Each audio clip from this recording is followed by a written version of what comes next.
I was brought up to believe that, first of all, it was part of a human functioning to fight for justice. This is what, as a human being, this is part of what makes you a human being. Inherently. Yeah.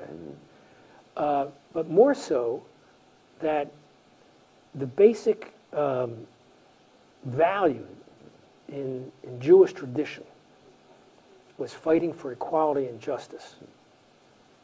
And so this was part of being Jewish. Not just being a human being, but also being Jewish.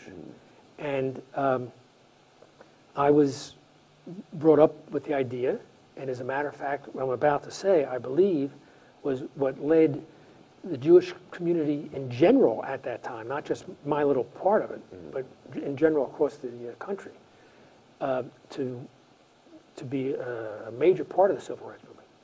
We believed that the only way that the Jewish community could be safe from the kind of persecutions that took place in Europe. And remember, this is shortly after the Holocaust.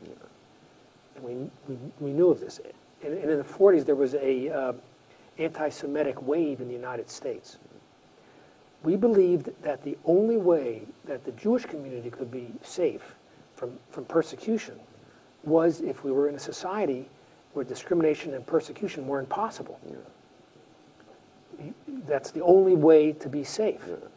So it falls back on this idea that equality it's not a race thing, it's a human thing. If it wasn't blacks, it's going to be a different group. It's going to be the Japanese in the West. It's going to be other Native Americans in the country. So, and I have to say, and this is a vast overgeneralization, but I had some dealings with the Jewish community in the South, and with some very significant exceptions. Harry Golden was a Jewish leader of the civil rights movement in the South.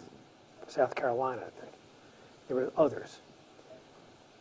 But in my dealings with the Jewish community in the South, they would say that. They would say if it wasn't for the blacks, it would be for us. We would be the ones discriminated against. But they came to the opposite conclusion. Let it stay being the blacks. We knew that is not sustainable. That just doesn't work. It has to be a society free of discrimination for everybody to be safe.